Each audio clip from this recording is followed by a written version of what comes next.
शुरुआत एक लड़की जेनी से होती है जो एक बस में चढ़ती है। बस में बहुत भीड़ थी और जब वो टिकट के लिए कंडक्टर के पास जाती है तो भीड़ के कारण वो कंडक्टर से सटकर खड़ी हो जाती है। दोनों एक दूसरे से सॉरी बोलते हैं और जेनी मुस्कुराने लगती है। टिकट लेने के बाद भी जेनी उसी कंडक्टर के पास खड़ी रहती है और दोनों एक दूसरे के बहुत करीब आ जाते हैं। उनके बीच नजदीकियां बढ़ने लगती हैं। तभी जेनी का स्टॉप आ जाता है। वो बस से उतरकर अपने घर आ जाती है, लेकिन उसे उस बस कंडक्टर की याद सताती रहती है। बस में बिताए हुए पल वो भूल नहीं पा रही थी, जिस वजह से वो परेशान रहती है। अगली सुबह जब जेनी की बहन उसे बहुत खुश देखती है तो वो उससे उसकी खुशी का राज पूछती है। जेनी उसे बताती है कि कल पहली बार उसे इतनी खुशी महसूस हुई थी और उसे बस में एक बहुत ही अच्छा लड़का मिला था। वो अपनी बहन को उस कंडक्टर के बारे में सब कुछ बता देती है। उसकी बहन उसे सलाह देती है कि उसे उस लड़के को ढूंढना चाहिए। अपनी बहन की सलाह मानकर जेनी अगली सुबह फिर से उसी बस में सफर करने का फैसला करती है ताकि वो उससे मिल सके। लेकिन इस बार उसकी मुलाकात किसी दूसरे कंडक्टर से होती है, जिससे वो दुखी हो जाती है। उसे पता चलता है कि वो कंडक्टर अपने गांव गया हुआ है। वहीं हम उस बस कंडक्टर को देखते हैं। वो अपने गांव में अपनी पत्नी और बेटी से मिलने आता है। दोनों अलग रहते हैं और शादी के बिना ही उनका एक बच्चा है। कंडक्टर अपनी बेटी से बहुत प्यार करता है, लेकिन उसकी पत्नी उससे प्यार नहीं करती क्योंकि वो ज्यादा पैसे नहीं कमाता। वो उसके भाई रोहन के साथ रहती है, जो हमेशा उसकी मदद करता है। रात में जब कंडक्टर अपनी पत्नी के पास जाता है तो वो उसे दूर कर देती है क्योंकि वो उससे प्यार नहीं करती। लेकिन थोड़ी देर बाद वो उसे अपने पास आने देती है और वे दोनों चैन से सो जाते हैं। इधर जेनी उस कंडक्टर के चक्कर में हर दिन उसी बस से काम पर जाती है, इस उम्मीद में कि वो उसे फिर से मिल जाएगा। आखिरकार एक दिन जब में सफर कर रही होती है तो उसे वो कंडक्टर मिल जाता है। उसे इतने दिनों बाद देखकर जेनी उसे गले लगा लेती है और अपना प्यार जताने लगती है। अब दोनों एक दूसरे से बहुत प्यार करने लगते हैं और हमेशा साथ रहने का फैसला करते हैं। एक दिन जब कंडक्टर बस गैराज में आता है तो वो अपने दोस्त से कुछ पैसे उधार मांगता है, लेकिन वो मना कर देता है। घर आने पर उसकी अपनी पत्नी से लड़ाई हो जाती है।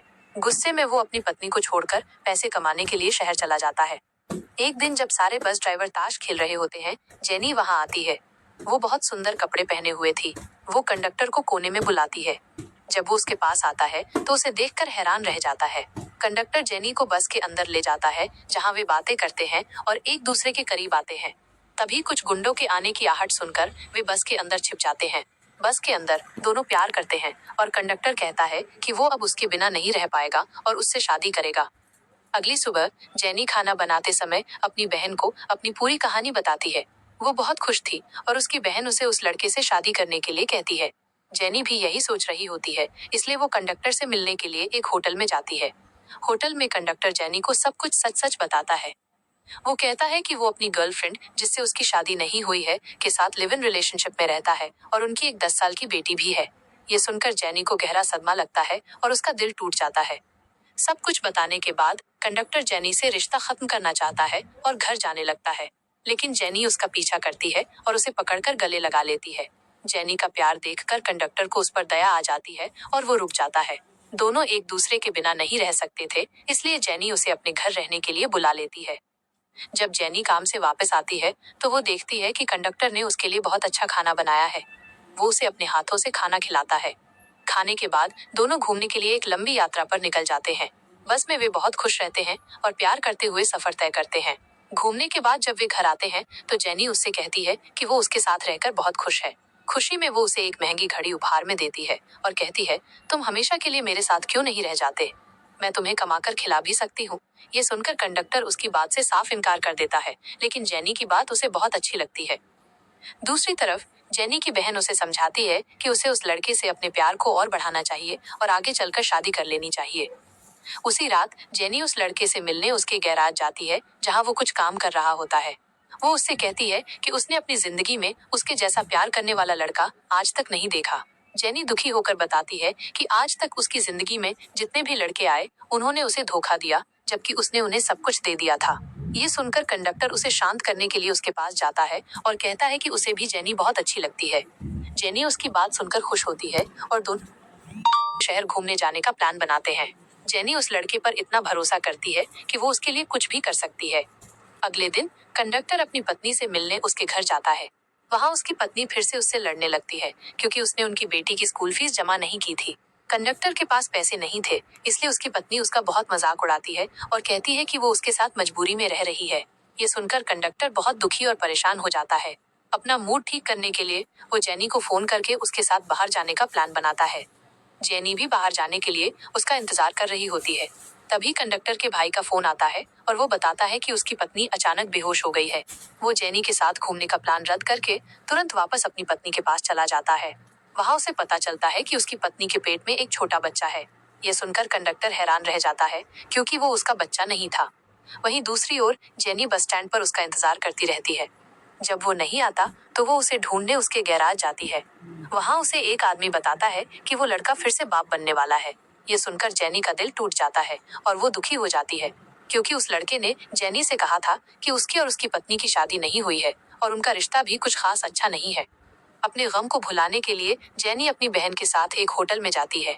जब वो बैठी होती है तो उसे एक लड़का घूर घूर कर देख रहा होता है। जेनी उस लड़के से प्रभावित हो जाती है और उसके घर जाने के लिए तैयार हो जाती है। घर पहुंचने पर वो लड़का जेनी के साथ छेड़छाड़ करने लगता है। उसका व्यवहार देखकर जेनी वहां से भाग जाती है। कुछ दिनों बाद वो बस कंडक्टर जेनी से मिलने उसके घर आता है। वो उस दिन न आ पाने के लिए जेनी से माफी मांगता है और कहता है कि वो अपनी पत्नी को छोड़कर हमेशा के लिए उसके पास आना चाहता है। लेकिन अब जेनी को उस पर भरोसा नहीं था क्योंकि उसे पता चल गया था कि उसकी पत्नी गर्भवती है।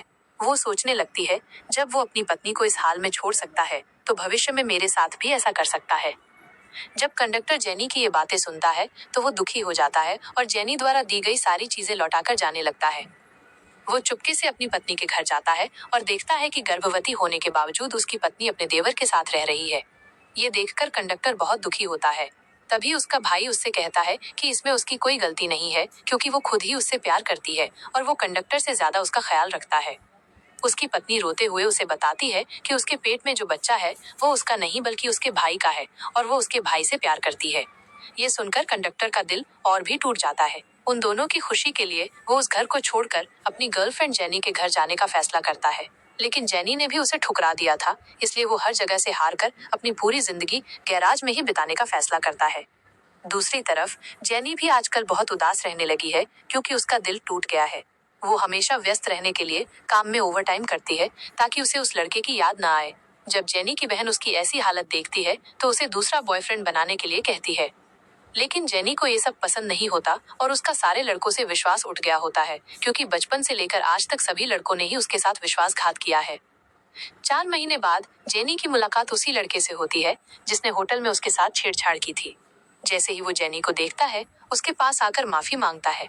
उसे अपनी गलती पर बहुत पछतावा होता है। जेनी उसकी बात सुनकर उसे माफ कर देती है और उसके साथ कुछ समय बिताकर अपने घर चली जाती है।